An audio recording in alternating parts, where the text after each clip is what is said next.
Hello, ladies and gentlemen, and welcome back to Zeebo Nation Plays Endless Space 2. Is that the game we're playing? Yes, it is the game we're playing, Endless Space 2. This is episode 6. And in last episode, we found some threats running around the center of our empire here between some of our main colonies, Mira, Pictor, Pegasus. And that caused us to change our research a little bit to go on a more military footing. So we're researching the efficient shielding here, which will give us some new designs of ships, some warships, actual warships, so we can actually go and defend against these threats. But aside from the threats we discovered last episode, I've just discovered two new threats, which is two small fleets of pirates running around here. The first sneaky pirates and the first ferocious pirates, each with a pair of prowler ships, 37 attack, 83 defense. So, yeah, we got some issues going on here in terms of these threats to our empire. But that's okay. We'll work on that. We'll build some ships pretty soon. We might be able to buy out this efficient shielding technology in a couple of turns, maybe. We have 356 influence. We could buy it out with 522 influence. But each turn, our influence is going to go up, and the buyout number for this technology is going to go down because, we're spending research points, and those research points are going to make it cost less if we want to buy it out. So we could do that if we want to speed up the production of our warships, and I think that might not be a bad idea. So with that all set up, we're going to put 30 minutes on the timer and get ready to go. So let's check out our... I advanced the turn a little bit before recording. I shouldn't have done that, but that's okay. So you skipped a little bit of fleet movement, but that's about it. Let's go to our quests here. Find the Academy quest has failed. Someone else reached there first. Explore 3 indicated systems with a fleet in order to find the Academy and visit its leader. That did not happen. Reward of 250 dust. I don't think that went to us. That probably went to whoever got the reward, I think. Yeah. So we didn't get any reward for that, but somebody else has figured out where the Academy is. So there it is. The Academy has been discovered by an unknown empire. Can we see where that's at anywhere? So anyway, it's somewhere here in the center of the galaxy. I thought I saw a flashing system there for a second, but nope. So somebody out there has warp drive, or they've got instant access to the center of the galaxy, which I think that would be kind of unfair, so I'm going to guess that they've got warp drive capability. Next up, our event Ghost in the Machine Part 2 was a success.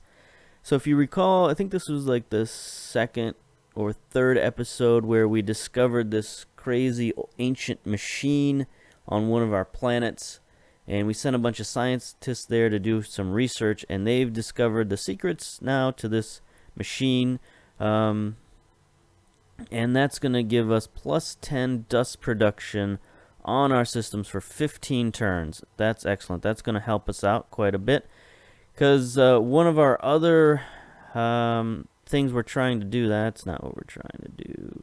There it is. So our Hidden Rebellion quest is we need to produce at least 99 dust per turn on your empire. And right now we're at 66, so we need to boost that up a little bit. Event ending Ghost in the Machine, so we no longer have -5 science because we've, those scientists no longer need to research what's going on with this machine. They can now go back to doing more generic work, like working on our efficient shielding. So dust is going up, science is going up because of that event, so that helps us out tremendously. Let's move our ships around and see what's happening here. Alright. Pirates are still, they're going up to Mira. There's not much we can do about it right now because our other ships are out scouting. We have this vessel here, one of our pioneer ships on Yissel. They've got one last expedition here, I do believe. Yep, there it is on Yissel 1. We have an atmospheric curiosity. Let's check that out. So there we go. Expedition successful on Yissel 1. An anomaly has been found. Mutated flora anomaly. Plus 25 science. So that just gave us plus 25 science. But also, Mutated flora, an example of biodiversity gone berserk.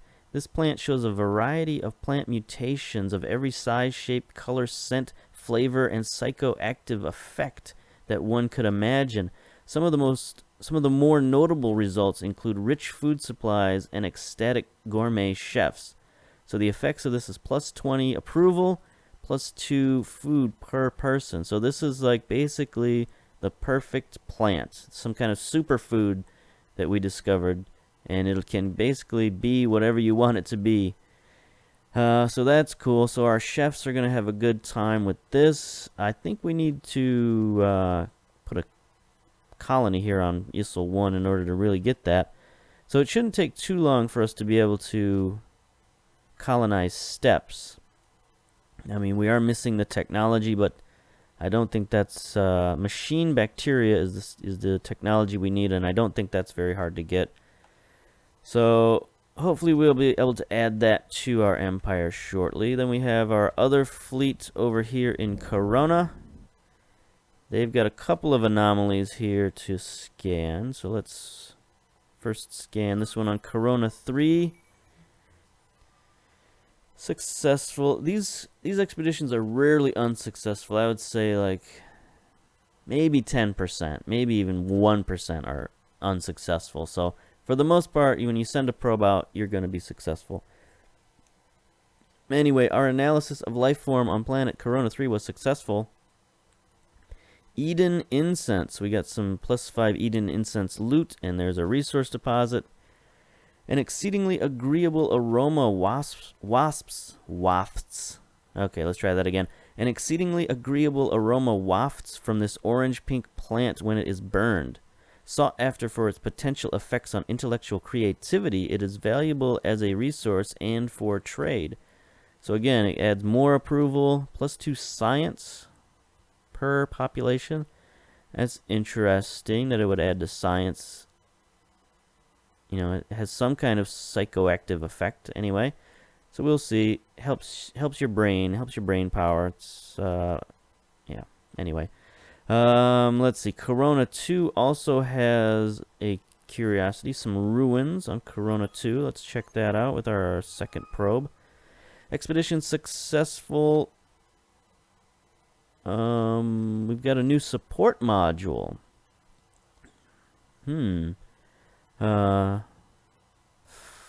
Okay, this is a strange one to understand. So it's 5 influence per destroyed command point. Record replay unit support module. So does this mean per our command point that's destroyed, or per the enemy's command point that's destroyed? Because each ship is worth X number of command points. You know, the small ships are worth 1, bigger ships are worth 3, and etc., etc. As the ships get bigger, they're worth more command points. So that's something you'd put on some kind of support ship, and a ship probably in a larger fleet, and it just I guess records your battles and lets you either learn from them or play them as probably play them as propaganda, right? That's why you get influence. So you can send it out to the population and say, look at all these ships we just destroyed, and that makes some sense. Anyway, whoa. New event, Eternal Sunshine. One of the planets in this system is tidally locked with its star. One of its hemispheres is constantly bathed in light. Some long-gone civilization apparently used this planet as an enormous farm. Now lush jungles grow over neat, barely recognizable rows of food crops. So it has a special foraging event, +1 food per population on planets on Empire for 20 turns. Wow. After some jungle exploration, your crew comes away with a relatively large stash of nutritious, sour-tasting fruit. Okay, so our crew went down to the planet and gathered a bunch of this like wild-growing fruit, and I guess they're going to distribute it throughout the Empire for 20 turns. Wow. So our population is going to be booming for the next few turns. Next long while, actually. 20 turns is quite a while. Alright, so these boys here are just getting ready to attack Mira. Let's check. I always confuse take a look and check out, and it ends up check a look. So if you watch my videos for any length of time, you'll hear me say that and just understand that's where it comes from. It comes from those two sayings getting combined in my brain, and I don't know why it happens, but it happens. So let's take a look at Thea here. Thea 1 is tiny Arctic. It has 2 curiosities on it. It's currently inhospitable. Large ice planet. Thea 2 also has a curiosity. Very high science. Thea 3, huge barren. It is colonizable, so we could start a new colony right here. That might be a thing to do. But we can also scan these anomalies. And again, another Arctic planet, so we really need to get that Arctic technology rolling on. So here we go. Thea 2, let's scan that with our probe. Doing a lot of scanning this episode. What happened there? Expedition failed. So there we go. I just talked about it. Your analysis of the Curiosity signal on planet Thea 2 did not reveal anything of interest. Wah, wah, wah. So there you go. There's a failure. It does actually happen. What's this event here? New luxury resource discovered. Your empire now has Eden incense. Yeah, we looked at that earlier. Okay. So now finally, let's send our second probe down here to Thea 3. Expedition successful of the atmospheric anomaly. Rich soil anomaly. Plus 10 XP on ships. Huh? The soil of this planet is rich in bacteria and nutrients. Crops will grow well and livestock will be healthy. Affects plus 3 food per population. Wow. All the ships in this fleet have granted plus 10 experience points. Oh, that's good. That's good. So we can colonize this, and although it's a barren planet, it does have good food. So that's a very, very cool thing. So that will allow us to start colonizing this world fairly quickly, or this system, I should say. So I think we should look at ending the game and quitting forever. No, we should look at building a colony ship. I think we have one already in production. Yeah, settler. We have a settler already in production. So let's move that up 1 slot. So that'll be done in 2 turns.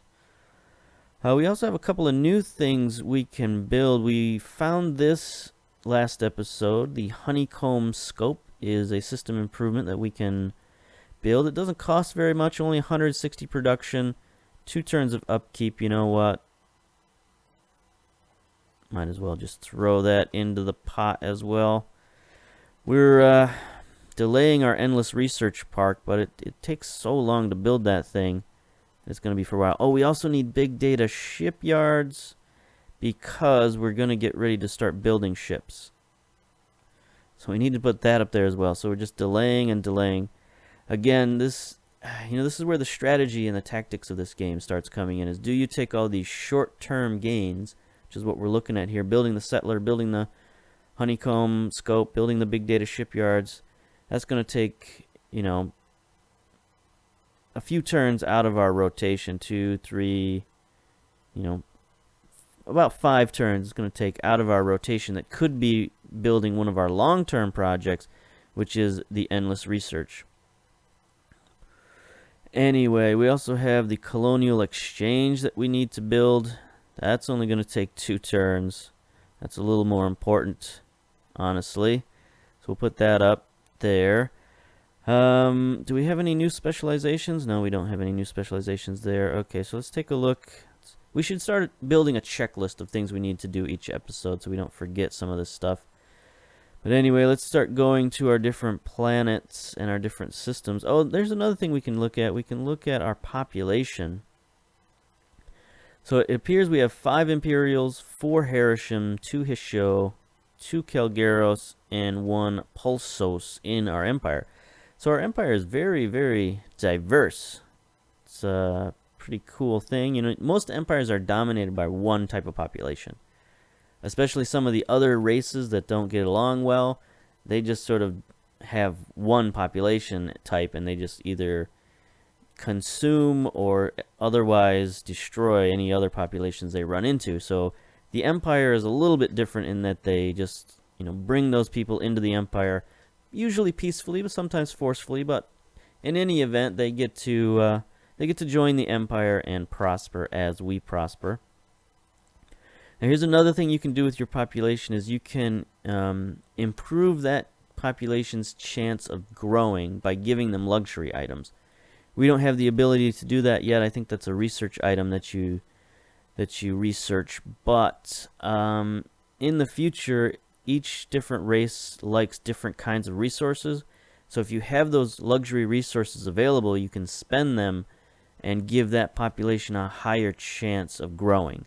So for example, if we want more Imperials or more Harisham or whatever, we could give them different kinds of resources. And I mean, they're still going to grow. We're still going to get population growth, but it's just a matter of which one is going to be the one for that turn. So anyway, you can look here and see how the different populations affect our empire. So for example, the Imperials give us +1. I always forget what this is called. I'm gonna bog down the video. I got a mind flooded here. +1 influence. There we go. I have to clear my mind and remember what it is. So the Imperials give us +1 influence, and politically they're industrialists. So you can see down here, this little wheel here shows you what happens whenever each party gets a boost. So for example, when the Industrial Party gets a boost, the Imperials will double that support. So anytime something industrial comes up and you've got Imperials in your empire, they're going to really support that. And the same thing happens here. Whenever someone increases science, or whenever anything increases science in terms of its popularity, the Imperials will also add that same amount to industry. So you get like double dip on industry for the Imperials. On the flip side of that, if something goes to increase the ecologist parties, the Imperials will only support that by half. So they don't really like the ecologist party. And everything else they're fairly neutral with, equal for pacifist, equal for religious, equal for militarist. And then you go down the list here, the Harishams, of course we've seen them before. They give us more food, they're pacifists. And they have the same sort of thing with pacifist ideologies. So whenever someone increased the ecologists, they also increase the pacifists, and they increase the pacifists by double, and the militarists by half. And you can go down the different ones. The Hisho are militarists. They give us more military might. The Calgeros are religious. They give us more religion and peaceful. The Pulsos are science and industry, and looks like they favor industry the most. They'll double industry equal to everything else except for ecologists. They don't care for ecologists. So they're fairly well balanced, but you can see how each type of race, gives you something different. So that might be why you might want to increase one population over another. So if we wanted to boost our science, we'd want more of these pulsos in our empire. All right. Anything else we need to look at here? Oh yeah, I was looking at the politics, and the politics are interesting for our form of government. It's what is it? A federation? Let's take a look up here. Yeah, it's a federation.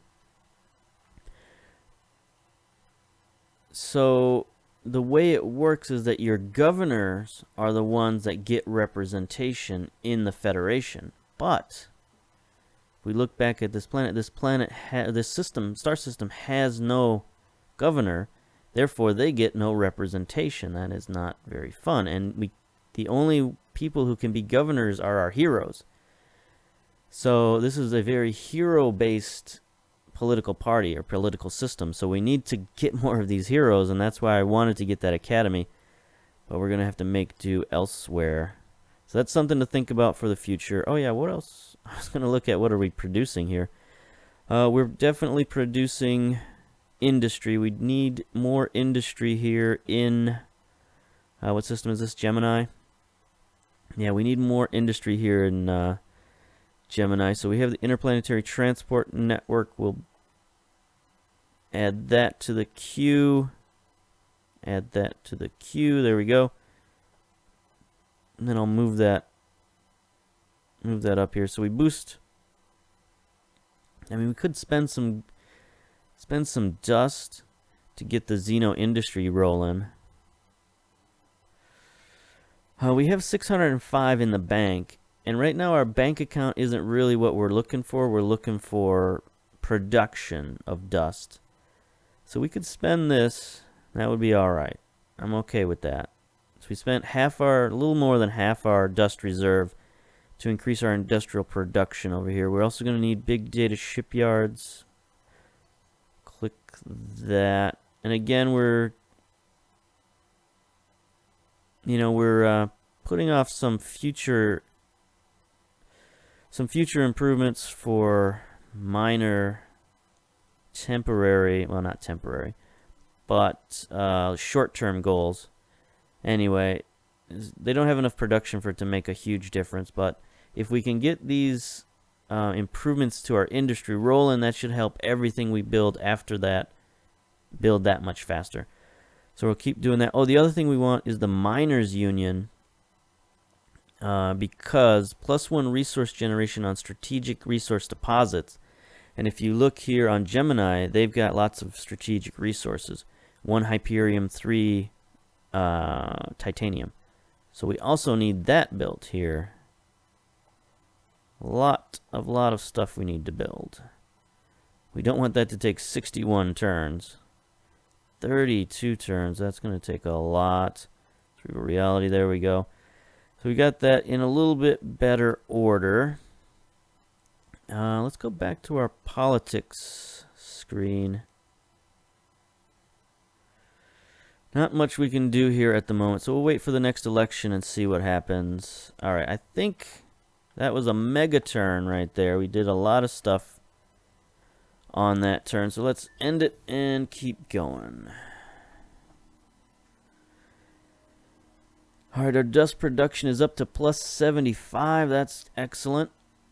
Getting closer to that +99 that we need. There's those dang old pirates messing around with Mira.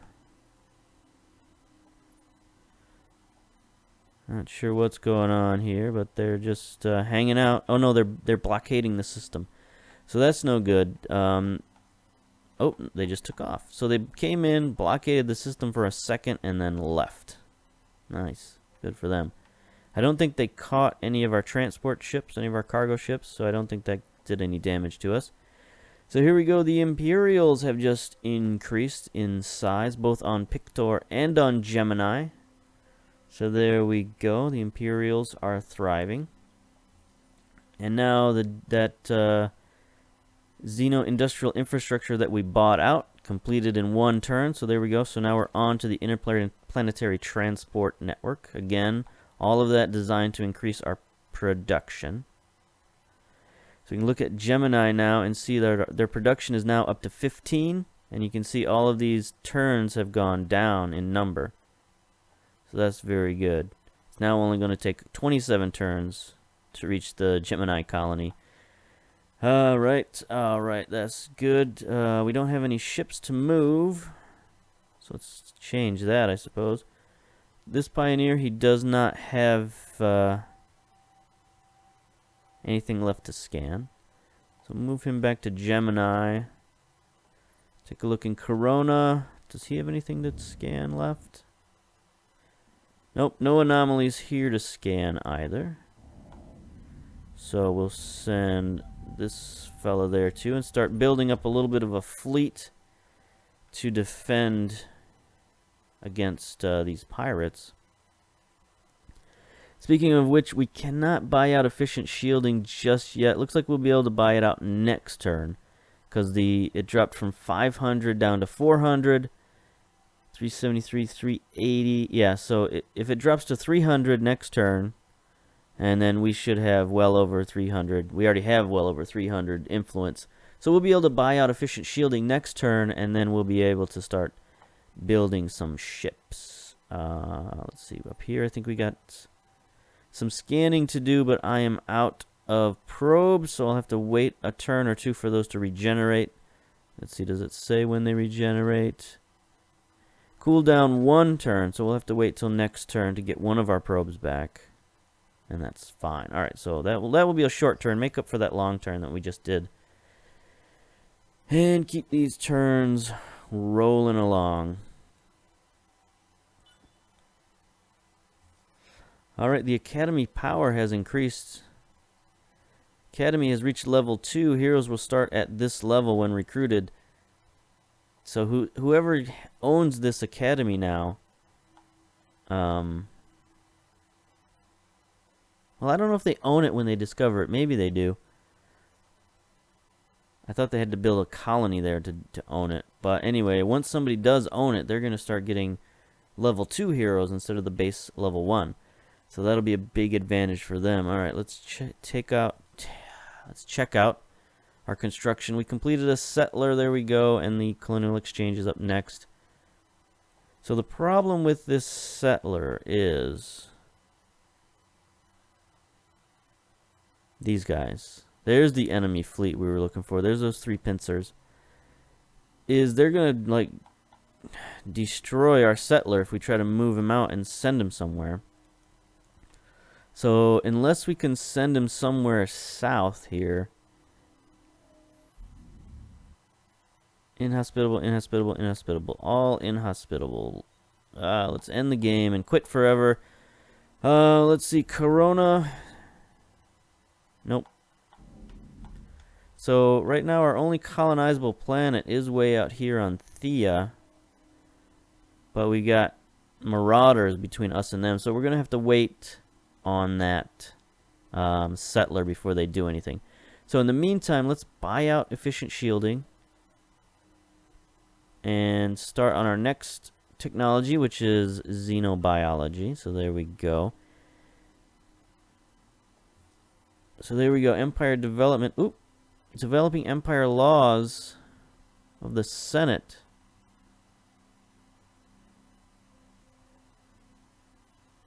Huh, where did this come from? Oh, technology stage unlocked.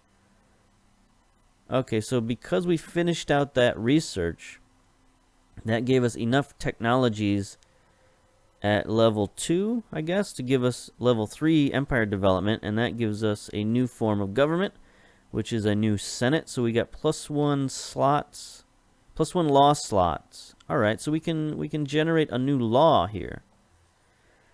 Let's take a look at what laws we've got available to us. The Super Tax Act, larger hosts. That gives us +20% manpower. We don't need manpower. Toys for boys, more happiness, less science. We don't need that at the moment. Make love, not war. +20 happiness per alliance, +10 per peace. I don't know if we have either alliances or peace since we haven't formally met anyone yet. Green utility bill, +20 food. We've already got a food bonus for the next 20 turns on our empire, so we don't need that. Cool copies clause, +2 food per population again. I don't know. Well, wait a minute. You know what? The Super Tax Act. +3 dust production per population on planet. That might actually, if we pass this law and we tax our population, it's going to cost us some happiness, but it's also going to maybe get us over that 99 dust production per turn and then allow us to move our story forward. So let's give it a try. Let's try passing the Super Tax Act.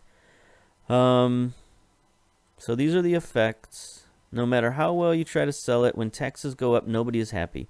While it won't lead to revolution, this latest hike in value-added tax does cause some discontent with the population. Okay, that's to be understood. Required political experience, functional. So I guess that's what we have. No upkeep. I guess it'll just pass. There we go. We've passed the Super Tax Act. And there we go. That has boosted our dust production up to 121 dust per turn. So we'll close that. Move our ships if there's any ships to be moved. Oh, we got the sneaky pirates are coming in. The Reavers are coming down to Pictor.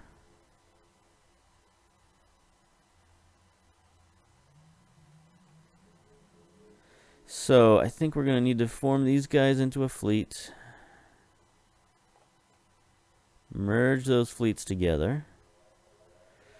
Do we send them down there? I don't know. There's actually 4 of them, and both of them, like, each of them are better than our ships. 37 attack, 83 defense for their pincer or their reavers.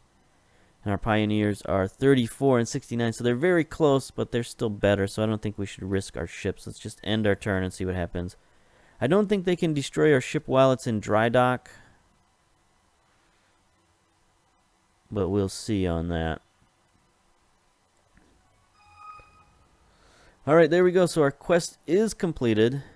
We did have that one turn of 99 dust production, so here we go. They cheered loudly when you announced Lena as Emperor-elect. Not unexpected, perhaps, given her name. She will need to play a more prominent role in the proceedings now. Okay. So our reward is the hero, Lena Zalevis. If you remember previously on this quest, she was one of our suspects because her daughter led that little rebellion against us. Well, one of her daughters, I guess. Yeah, I think that's what it was. Anyway, but we figured that she was the best, regardless whether she had anything to do with the rebellion or not. She was still probably the most qualified person to be the next emperor. So we decided to make her our heir, essentially. She's our same family, so we're keeping the empire in the family. And there we go. So now we have her as a hero. Oh. Solo quest started chapter 2, looking for the future, excavating the past. There's our timer. So we'll get ready to end it here, but I think we'll go through this stuff and then start fresh with the next turn. So the trail runs cold. Jelinka rots in cells silent. Nobody knows anything about this ancient rebellion, or nothing they're prepared to admit, at least. This knowledge eats away at you day after day after day. You torture yourself, knowing how many countless thousands of patriots it must have taken to enact such a betrayal. Hidden shipyards, empire funds siphoned off official accounts, redacted records, double lives. Some of the snakes must still be among the masses here in Rhea, lying over and over to preserve their skins. Will you need to search every lead yourself to know the truth? Who can be trusted? Oh boy, it's some more text-heavy text adventure here. You try to put the matter out of your mind and instead think of the millions of true patriots. Now the matter of Emperor-elect has been settled. It is time to turn your attention to their futures and your legacy. What course should the great Okay, here we go. What course should the great united empire be set on before your rule ends? Should you heed the warnings of the warmongers in your ranks, epitomized by the Sheridan name, and militarize, or should you hark back to earlier age of scientific invention when your Mazzari forebears sailed the great darkness? Or perhaps should you stay the course, let the United Empire fulfill its true potential as an industrial powerhouse? This may necessarily be your final legacy. This may not necessarily be your final legacy, but you should give your empire a taste of the future nonetheless. So, okay. Do we want to go militarist, industrialist, or scientific? So the militarist, we need to win 5 battles, which that's not a lot, and we'll get the Gyalifier weapon module. So it's an advanced laser weapon module, does 13 damage per second, 5% critical chance. That's pretty good. It is optimal at long and medium range and effective at short ranges as well. So that's a very, very high-powered weapon system right there for not a lot of battles that we have to win, because we have 3 battles waiting on our doorstep right now. To be industrialists, hold at least 3 systems of level 2 or higher. And our reward will be the Sci-Fi Design School, which is a system improvement that gives us plus 20 production per system, which is huge. Again, this is a long-term thing here, going after this design school, because to get our systems to level 2 or higher is going to cost, it's going to take a lot of time. So it depends on, do we want to go long-term or short-term? And then for science, possess planets of every climate type. Gas type not required. That's a lot. It just says possess planets of every climate type. An outpost or colony qualifies as possessing a planet. Oh my gosh, that will take forever to do that. What do we get for that? Who's Yuri? System improvement on science.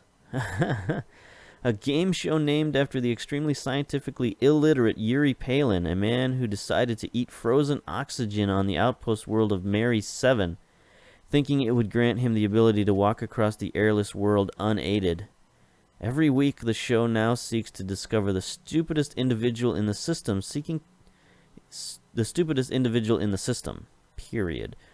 Seeking to avoid this shame, the population has never been more scientifically informed. That's pretty funny. So +5 science per population on planets with anomalies. So that's okay. I mean, if we have a lot of anomalies, I guess we do. And +5 science per population could be huge. But again, that is a gigantic undertaking. So I think we'll go military just because that's something that's doable. And it will grant us, that's a pretty significant laser weapon right there. Especially for this era of technology. Because I think it's pretty much double damage per second, and it's optimal at short, medium, or it's optimal at medium, long, and effective at short, which is, you know, a pretty good, well-rounded weapon. So we'll go with that. So we just have to win 5 battles, and we've got new ships coming up. All right.